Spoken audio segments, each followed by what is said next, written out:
24장 42절로 44절 말씀입니다. 함께 봉독하시겠습니다. 그러므로 깨어있으라. 어느 날에 너희 주가 임하는지 너희가 알지 못함이니라. 너희도 아는 바니 만일 집주인이 도둑이 어느 시각에 올 줄을 알았더라면 깨어있어 그 집을 뚫지 못하게 하였으리라. 그러므로 너희도 준비하고 있으라. 생각하지 않을 때에 인자가 오리라. 아멘. 할렐루야. 아멘. 예, 할렐루야. 아멘. 할렐루야. 아멘. 예, 하나님께서 살아 역사하시며 지금 천사를 통해서 이 시간 우리와 함께 주의 헌혈으로 함께 하시는 줄로 믿습니다. 아멘. 아멘. 예수님은 어제나 오늘이나 영원토록 동일하게 살아 역사하셔서 지금 성령님을 통해서 우리 가운데 우리 안에 계시는 줄로 믿습니다. 그러므로 우리 하나님은 영이시니 예배하는 자가 영과 진리로 예배하지니라. 우리가 예배 때마다 이것을 이제 말씀을 제가 이제 말씀드리고 있는데 이 말씀을 여러분이 마음판에 새기시고 언제나 예배 때 교회에서만 드리는 예배가 아니라 삶으로서 나의 서 있는 곳, 직장, 사업장, 가정 또한 어느 곳을 가든지 그곳이 하나님을 예배하는 처소가 되기를 주님의 이름으로 축원합니다. 네. 우리 대본이 예수님을 믿노라고 하면서 일주일에 한 번, 지금은 코로나 때문에 많이들 모이지를 못하니까 이제 거의 주일만 한 번 예배 드리는 분, 또 온라인으로 예배 드리는 분, 그쵸? 이렇게 지금 되어 있습니다. 그러다 보니까 예배 드리는 시간들이 점점 줄어들고 모이는 시간이 점점 줄어들다 보니까 교회에 나와서 하나님을 예배할 때도 이제 예배 드릴 때만 거룩했다가 나가면은 세상 사람들과 똑같이 막 그렇게 살았던 분들이 많은데 지금은 그게 더 심해지는 것 같습니다. 그리고 또 온라인으로 이렇게 우리 집사님들처럼 우리 안수 집사님이나 우리 집사님들처럼 이렇게 줌 예배 드리셔도 이렇게 잘 드리시는 분이 있는가 하면 또 어떤 분들은 누구 얘기 들으니까 막 물을 가정주부니까 물을 끓여놓고 누가 온다 그러니까 물을 끓였다가 예배 드리다가 말씀 듣다가 가서 물 껐다가 켰다가 사람 오면 사람 맞이하고 그러면서 예배 드린다고 그 얘기를 들었어요. 그래서 하나님은 살아계신 하나님이시니까 지금 교회도 제대로 못 가는 상황 속에서 그 시간 짧은 한 시간 그 시간만이라도 딴 일 하지 말고 하나님께 집중하고 예배를 드려야 된다고 제가 얘기를 했습니다. 그랬더니 이제 통화할 때 그런 얘기를 하니까 거기서 마음에 찔림이 있고 눈물이 글썽글썽거린다고 그러면서 저한테 그 얘기를 하더라고요. 제 아는 분이. 그래서 우리는 어느 곳에 있든지 온라인을 드리든 내 삶이 내 생활이 나의 있는 곳이 예배하는 처소가 되어야 됩니다. 왜냐하면 하나님은 무소부지하시고 하나님은 어느 곳에나 계시고 또 내 안에 하나님이신 성령님 또한 예수님이 계시기 때문에 우리는 내가 가는 곳이 예수님이 다닌다고 생각하시면 되는 거예요. 내가 다니는 것은 강조하지만 예수님이 함께 다니고 계시다. 또 성령님이 나와 늘 동행하고 계시다. 그래서 구약에 보면은 에녹 있죠. 에녹, 무드셀라의 아버지인가요? 예, 에녹, 무드셀라. 예. 969살 산 사람은 무드셀라고 969살 제일 오래 살았습니다. 그 에녹이라는 사람은 60년 동안 이제 60세 됐을 때부터 아이를 낳고 이제 60세 됐을 때부터 300년 동안 하나님과 동행하심으로 하나님이 저를 세상에 두지 않고 하나님 나라로 산 채로 옮겼다고 그랬습니다. 그러니까 이제 우리도 예수님이 오실 날이 심히도 가까운 이때 하나님과 동행하는 이런 믿음을 갖기 위해서는 예배를 우리가 중요시 여기고 평상시에도 마음을 뜻을 성품을 다해 하나님을 생각하며 예수님을 생각하면서 움직이셔야 될 줄로 분명히 믿습니다. 아래층 할머니가 한 2주 전인가 제가 쓰레기 버리러 갔다가 이제 잠깐 얼굴을 뵀는데 차 좀 마시고 가라 그래서 들어가서 얘기 좀 나눴어요. 이제 얘기 좀 나누다가 얘기를 하다 보니까 그분은 믿지 않으시는 분인데 이제 얘기를 하시더라고요. 아이고 요즘 돌아가는 것을 보니까 정말 기독교에서 옛날부터 말세 그랬더니 이제 정말 말세가 온 것 같다고, 정말 지금 돌아가는 거 보니까 말세인 것 같다고 그 얘기를 하시더라고요. 그래서 아이고 어르신 맞습니다. 지금 예수님 때부터 말세가 시작됐지만 지금 말세 중에 말세입니다. 코로나 사태 우리 어르신이 깨달은 것처럼 이제 말세에는 이제 세상에 여러 가지 환난과 어려움이 다가오는데 지금이 그 시점이기 때문에 이제 예수님을 마음에 모셔야 됩니다 하고 제가 전도를 하게 되었습니다.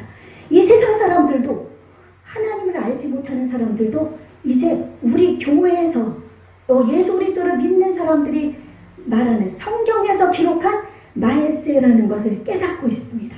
이제 이것을 볼 때 심히도 이제 정말 우리는 더 깨달아야 되지 않을까요?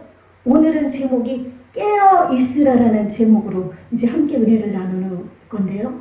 우리가 지금 말세라는 것을 우리가 이제 마음속에 깊이 깨달아야 됩니다. 많은 사람들은 말세의 지말에 되어지는 일들을 겉으로만 듣고 이해를 하면서도 마음판에 그것을 새기지 못했기 때문에 지금 되어지는 모든 일들, 나라에 지금 세워진 대통령으로 인해 가지고 또 그 밑에 있는 사람들로 인해서 이 나라가 조금 어려워지는 상황도 생기고, 코로나로 인해서 지금 정치 방역이라는 얘기가 나올 정도로 교회를 지금 이렇게 핍박하려는 시대가 지금 은근히 다가오고 있고, 왜냐하면 정사와 권세를 통해서 사탄은 역사하기 때문에 머리에 있는 사람들에게 역사하면 아래 사람들을 지도하기가 좋잖아요. 그들을 끌어들이기 좋으니까 정사와 권세 잡은 자들을 사탄은 역사하는 거거든요. 그렇게 되고 있고, 지금 일본이나 북한도 이제 그렇다고 그러는데 독일이라든지 영국이라든지 중국에 100년 만에 지금 막 엄청난 폭우가 쏟아지고, 또 우박 폭풍, 뭐 탁구공만한 무슨 골프공만한 우박 폭풍이 막 불어닥치고 우박이 떨어지고, 이런 모든 것을 지금 보면은 그 할머니가 느끼셨던 것처럼 이제 말세 중에 말세가 온 것을 우리는 느껴야 됩니다. 아멘? 그래서 오늘 본문 24장 말씀, 오늘은 제가 25장 말씀을 중심으로 해서 할 건데 24장에 깨어있으라는 말씀이 25장에도 동일하게 깨어있으라는 기절이 있기 때문에 제가 24장의 말씀을 땄습니다. 이 성경에는 이제 말세에 되어지는 일들, 말세장, 종말론장들이 여러 군데가 있습니다. 다니엘서도 있고 에스겔서에서도 보면 나와 있고, 또 마태복음의 10장도 있고, 지금 오늘 24, 25장도 종말장이고, 또 다른 곳에 또 있고 데살로니가 전서에도 나와 있고, 또 요한계시록은 이제 말세에 대한 그런 내용들이 전체입니다. 예수님이 이 땅에 오실 것, 그 이후에 되어질 일, 백보자 심판, 악한 사탄은 그 거짓말하는 자들과 영원한 지옥의 불못으로 들어가고, 그리고서 하나님을 믿는 예수 그리스도로 인해 부활해서 하나님과 함께 천년과 함께 살던 사람들은 영원한 신천신지에서 그곳에서 영원히 살게 되는 이제 그런 장이 요한계시록입니다. 요한계시록을 기록할 당시는 그 도미티아누스라는 황제가 있었는데, 그 황제는 좀 연약한 자였습니다. 그러다가 어느 날 이제 갑자기 자기가 주라고, 이제 로드, 예수님이 주잖아요. 하나님이 로드 주인데 자기를 이제 숭배하게 만듭니다. 황제를 떠나서 자기를 주인으로, 주 하나님으로 섬기게 하는 겁니다. 그러므로 말미암아 기독교인들은 그것을 반대하고, 주님은 오직 예수님 한 분이다, 주님은 오직 하나님 한 분이다, 그것을 외치니까 얼마나 많은 핍박을 통해서 그들을 죽였는지 모릅니다. 그래서 과거에 구약시대 때 이사야 선지자는 하나님의 진리를 선포하다가 그 톱으로 켜 죽였다고 그랬거든요. 톱으로 켜 죽었던 경우. 이때는 굴 속에 다니엘이 던져졌지만 하나님을 의지했더니 다니엘은 사자의 입을 하나님이 막아줘서 살아났지만은 이 도미티아누스 때 사자 구슬에 산채로 던져지고 껍질이 벗겨지고 또 그냥 기름을 뿌려서 십자가 위에 붙들어 매놓고 불을 붙이고 그걸로 인해서 불을 밝히고 그 사람이 타는 그 냄새가 진동하고 이렇게 어려운 환난을 당하게 되었습니다.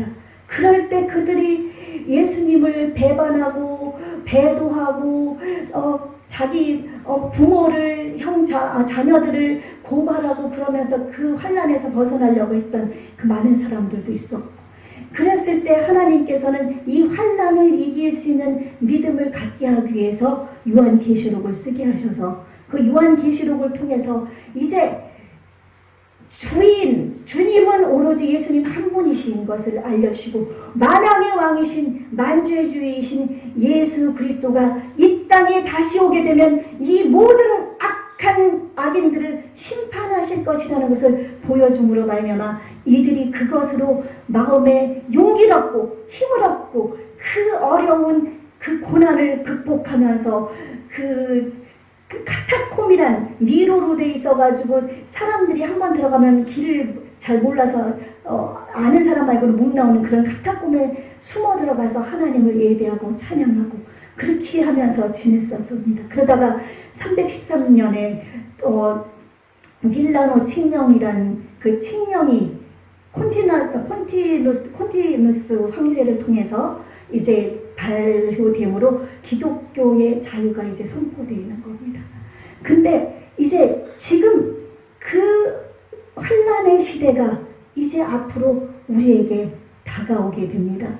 이제 성경에서 기록되어 있는 것을 보면은 마지막 나팔 소리와 함께 예수님이 재림하신다고 했기 때문에 마지막 나팔은 이 땅의 환난은 7년이 계속됩니다. 전 3년 반, 후 3년 반, 7년이 계속되는데 그때 전 3년 반 되기 시작할 때는 이제 다니엘서에 보면 또 마태복음 24장에도 보면은 24장 15절에 보면 그러므로 너희가 선지자 다니엘이 말한 바 멸망에 가증한 것이 거룩한 곳에 선 것을 보거든 읽는 자는 깨달을진저 기록해놨습니다.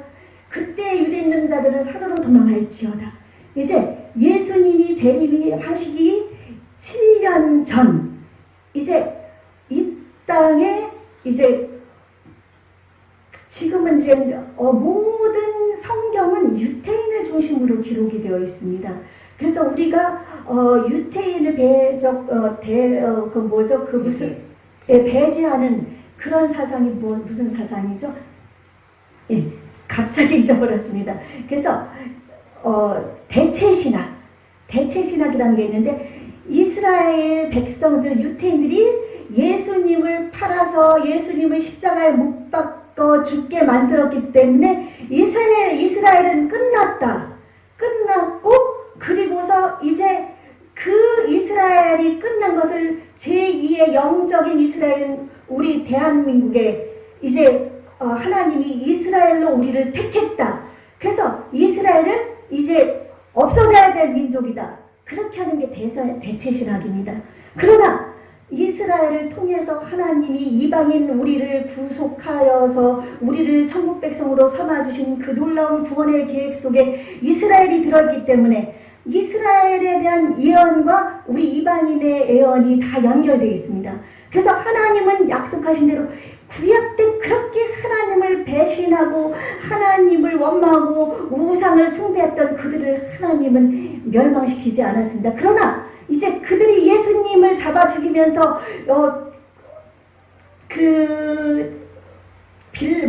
빌라도 총독이 이 핏값을 그 유대인들이 우리에게 돌리소서 할 때 그 핏값을 그럼 너희가 받아라. 그렇죠?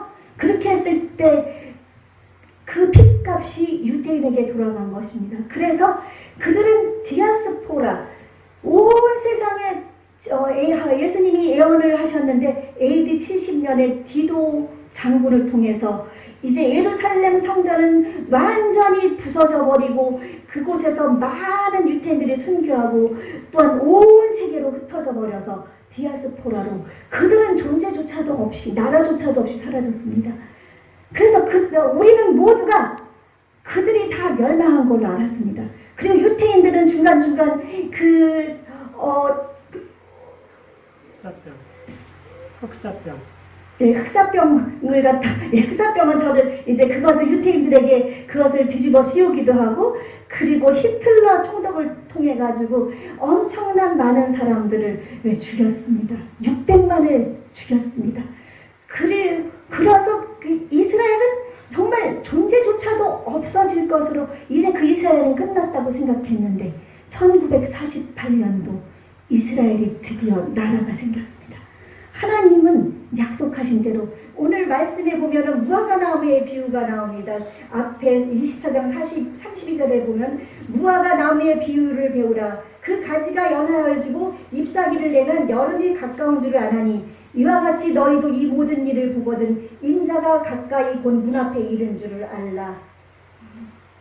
무화과 나무의 비유는 이스라엘 백성을 얘기합니다.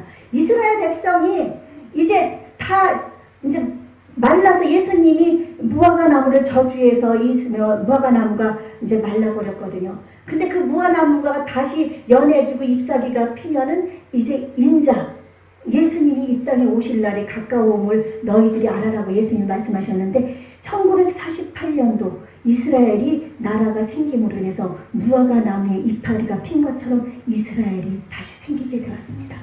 그래서 그 이스라엘이 하나님이 6.1 전쟁 때 67년도 6.1 전쟁 때도 그때 천사를 동원해서 정말 골리앗과 다윗과 같은 그런 싸움에서도 하나님은 이스라엘을 승리하게 해주셨습니다. 그래서 우리는 시편에서 다윗은 이스라엘의 평강을 위해 기도하는 자에게 복이 있다고 얘기했습니다. 그래서 여러분들은 이스라엘을 위해서 기도를 하시는 게 하나님에게 복을 받는 비결 중에 하나입니다. 이스라엘은 하나님이 끝까지 예수님 재림할 때까지 그때까지 지금 예수님을 믿지 않는 이스라엘 백성들 태반이거든요. 그러나 하나님은 그들을 구원하신다고 약속하셨기 때문에 그 약속이 이루어집니다. 그러나 우리 이방 민족도 예수님 주의 이름을 부르는 자는 구원을 얻으리라고 했기 때문에 예수님 이름을 다 부르는 우리는 이제 하나님 나라에 다 입성할 수가 있는 줄로 믿습니다. 그래서 이 땅에 벌어질 일들 24장에 쭉 살펴보면은 난리와 난리 소문을 듣고 사람들이 환난에 넘겨주고 또 민족이 나라가 나라를 대적하고 처처에 지진과 기근이 일어나고 또 서로 미워하고 사랑이 식어지고 불법이 성행하고 막 이런 일들이 벌어진다고 그러는데 지금 이런 일들이 지금 온 세상 속에 벌어지고 있습니다. 그러나 끝까지 견디는 자는 인내하는 자는 구원을 얻는다. 이렇게 어려운 핍박이 다가오고 이것은 약과입니다. 지금 코로나 사태는 아무것도 아닙니다. 이 코로나 사태를 통해서 많은 사람들이 회개하고 예수님께 돌아오기를 바랍니다. 아멘. 그리고 천재지변 지금 지진의 횟수도 점점 늘어나고 있고 또 지금 전쟁의 소문이 막 들리고 있고 그렇죠? 이제 이 환난 때 그 적그리스도가 이제 예루살렘 성전이 이제 제3성전이 아직 세워지지 않았습니다.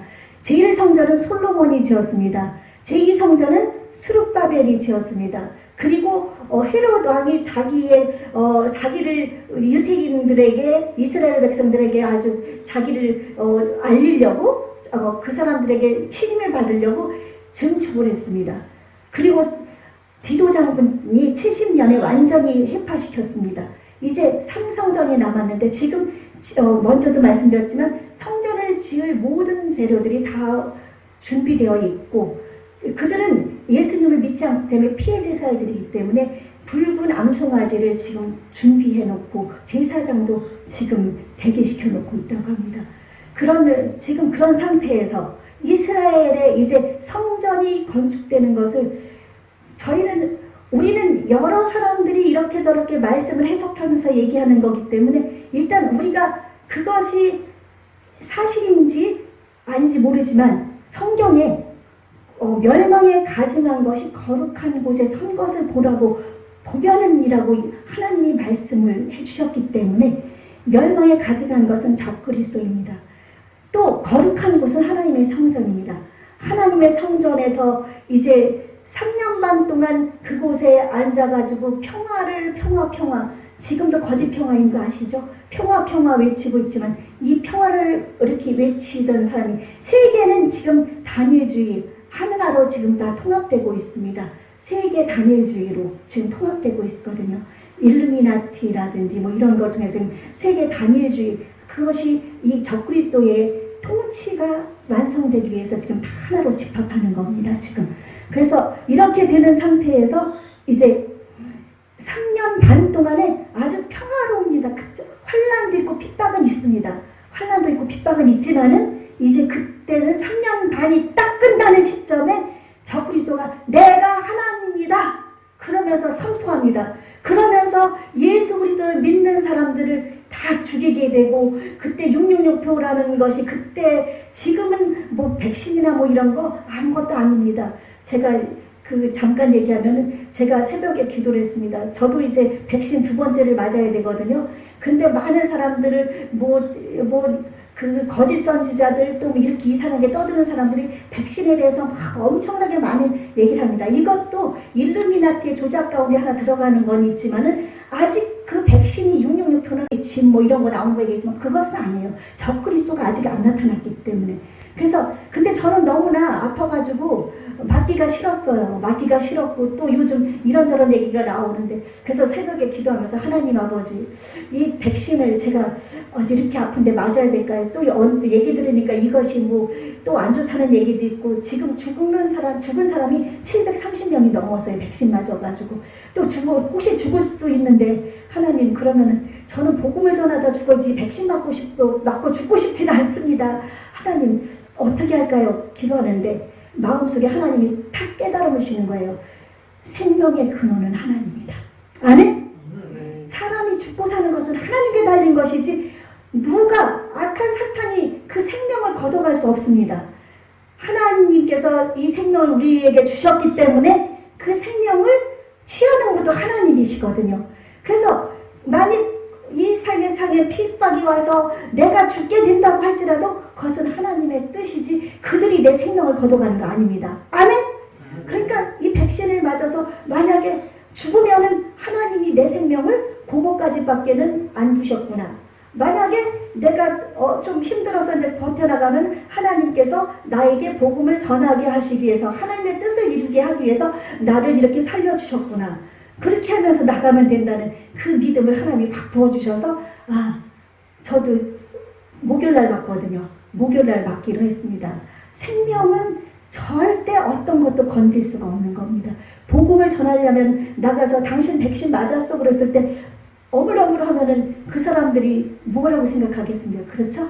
그래서 복음 전하기 위해서 제가 맞았기 때문에 마지막도 맞아야겠다. 생명은 하나님께 있으니까. 아멘? 그래서 지금 많은 사람들이 예수님을 믿으면서 이 백신 가지고 떠들고 뭐하고 막 그러지만 그것은 다 잘못됐다고 생각이 듭니다. 하나님을 온전히 의지하면은 하나님께서 알려주시고 가르쳐주시는 거거든요. 깨닫게 해주시고. 그러므로 이제 이 말세지만 이제 환란이 다가오면 핵전쟁이 일어나면 이 전 인구의 3분의 1이 막 죽는 사건이 벌어지고 막 이런 사건이 벌어집니다. 근데 우리가 삶을 살아가다 보면 우리에게 크고 작은 환란이 다가옵니다. 그렇죠? 크고 작은 환란이 다가오는데 이 크고 작은 환란을 통해서 하나님께서는 이것을 견딜 수 있는 인내하는 믿음을 갖기를 원하십니다. 그래서 로마서 5장 3절에 보니까 우리가 환란 중에도 즐거워하나니 환란은 인내는 연단은 소망을 이루는 줄 압니다. 그렇게 로마서를 통해서 우리에게 말씀해 주셨습니다. 내게 지금 사업의 문제, 남편의 문제, 질병의 문제, 정말 견딜 수 없는 고통 막 이런 것이 다가와도 하나님께서는 이 대환란, 큰 환란을 견딜 수 있게 하기 위해서 이 작은 환란을 우리에게 주는 줄로 믿습니다. 그래서 이 환란을 견뎌나가면 우리는 정금 같은 믿음을 얻게 됩니다. 흔들리지 않는 믿음을 얻게 됩니다. 아멘. 예. 그래서 이제 비유로 얘기해서 예수님의 재림에 대해서 예수님이 환란 전에 오신다는 환란 전 휴거설이 있고, 또 예수님이 환란 중간에 오신다는 환란 중간설이 있고, 또한 예수님은 환란이 끝난 다음에 오신다는 환란 후 휴가설이 있습니다. 먼저도 말씀드렸지만 우리 순복음은 환란 전 휴거설을 믿고 있습니다. 그러나 제가 성경 말씀을 계속 보면서 또 믿음의 그 하나님의 진실한 음성을 들으면서 기도하는 그런 분들, 말씀을 선포하는 분들을 보면서 성경 말씀을 찾아보면서 다시 한번 말씀드리지만 우리는 환란을 통과합니다. 아멘. 환란을 통과하지 않으면 오늘 24장에 있는 말씀처럼 끝까지 견디는 자가 구원을 얻으리라는 그런 말씀을 예수님은 하시지 않습니다. 그렇죠? 그리고 도둑같이, 그날이 도둑같이만 나오니까 환란 전 휴거설은 아무도 모르는 가운데 어느 날 눈 떠보니까 내 남편이 없어지고 내 아내가 없어지고 내 아들이 없어지고 내 이웃이 없어지고, 그것이 도적같이 예수님이 데려가서 그것이 환란 전 휴거설인데 아닙니다. 도적같이 오신다고 얘기하는 것은 도둑이 우리 언제 올 줄 압니까? 아무도 모르죠. 도둑이 언제 올지 모르기 때문에 우리가 깨워서 문단속도 하고 귀중한 거는 은행에도 맡기고 소중한 곳에 보관하고 그러잖아요. 그렇기 때문에 예수님은 어느 때 올지 모른다는 것입니다. 아멘. 그래서 예수님이 말씀하셨거든요. 내가 오는 것은 천사도 모르고 나도 모르고 하늘에 계신 내 아버지만 아신다고 그랬어요. 하나님만이 아십니다. 아멘. 그렇기 때문에 도둑같이 오시지 않습니다. 그리고 매 환란을 우리가 통과하지 않으면 우리 신앙의 선진들은 그렇게 목 베어 죽고 살이 껍질이 벗겨져 죽고 불타 죽고 왜 그렇게 환란을 겪었겠습니까? 우리에게 그 환란이 없다면 하나님께서 그들은 왜 데려가고 우리는 그렇게 어려움을 당하게 우리는 왜 편하게 데려가겠습니까? 그렇죠? 그러나 우리도 환란을 통과한다는 것을 여러분 잊지 않으시기를 바랍니다. 그러므로 환란을 통과하는 믿음을 갖게 되면 깨어있는 신앙과 또한 순교의 신앙을 함께 가져야 됩니다. 아멘. 순교의 신앙, 또 깨어있는 신앙. 25장에 보면은 이제 열처녀의 비유가 나옵니다. 열처녀의 비유가 나오는데 지혜로운 5처녀는 열처녀가 다 등을 들고 신랑을 맞을 준비를 하는 겁니다. 신랑을 맞을 준비를 하고 있는데 슬기로운 5처녀는 기름을 준비하고 예비하고, 미련한 5처녀는 기름을 준비하지 못한 상태에서 신랑을 맞기 위해 기다리고 있습니다. 우리 하나님은 우리의 남편이고 우리는 하나님의 아내입니다. 그렇죠? 우리는 예수님의 신부이고 예수님은 우리의 신랑입니다. 그러니까 신랑 대신 예수님께서 이 땅에 이제 오실 날이 다가오고 있는데, 이때 신부들이 환란을 다 이제 겪은 상태인데 이제 환란이 다가올 때죠. 준비 아직 올라가지 않으니까. 그래서 기름을 준비하고 있었는데 갑자기 그때 신랑이 더디옴으로 이제 이 열처녀들이 다 졸며 잘세, 신랑이다 나와 맞으라 하니까 이제 막 자던 처녀들이 막 깨어나가지고 막 등불을 막 준비하는 겁니다. 그때 미련한 5처녀는 등에 기름이 없으니까 불을 켤 수가 없으니까 지혜로운 처녀들에게 등불 기름 좀 나눠달라고 하니까 나 쓸 것도 부족하니 너희는 나가서 사든지 해서 구하라. 그래서 그때 신랑 되신 예수님이 강림하셔서 이제 신부된 교회가 휴거되고, 그리고 그들은 이제 늦게 돌아왔지만 그들은 이제 천국에 들어가지를 못하는 이런 비유입니다. 그러므로 깨어있으라. 오늘 본 말씀에서도 깨어있으라고 말씀하셨는데 마태복음 25장에도 말씀하셨습니다. 그런즉 깨어있으라. 너희는 그날과 그때를 알지 못하느니라. 도둑이 오는 것처럼. 아멘. 그럼 우리는 깨어있는 이제 신앙을 가져야 되는데, 지금 시간이 많이 지났으니까 다음 주에 제가 이 깨어있는 신앙에 대해서 말씀을 계속해서 드리도록 하겠습니다. 깨어있는 신앙은 이제 먼저 기름을 예비해야 됩니다. 아멘. 기름을 예비하는 것은 성령의 기름을 준비하는 겁니다. 성령의 기름을 준비하고 깨어있는 것은 기도로 깨어있는 것을 얘기합니다. 아멘? 그래서 성령의 기름을 준비하고 기도로 깨어있는 이 신앙, 이게 결론이거든요. 그래서 이거를 다음 주에 이제 이어서 설교하도록 하겠습니다. 우리는 성령 충만해야 됩니다. 성령은 단회적으로 받지만 성령 충만은 매일매일 구해야 된다고 말씀드렸죠? 성령 충만을 매일 구해서 기름으로 우리가 가득가득 채우는 겁니다. 그래서 성령 충만 아셨죠? 그래서 다음 주에 이것을 이어서 그래서 성령 충만을 어떻게 받을 것인가 먼저도 말씀드렸지만 다시 한번 깨어있는 신앙을 위해서 제가 말씀을 계속하도록 하시겠습니다.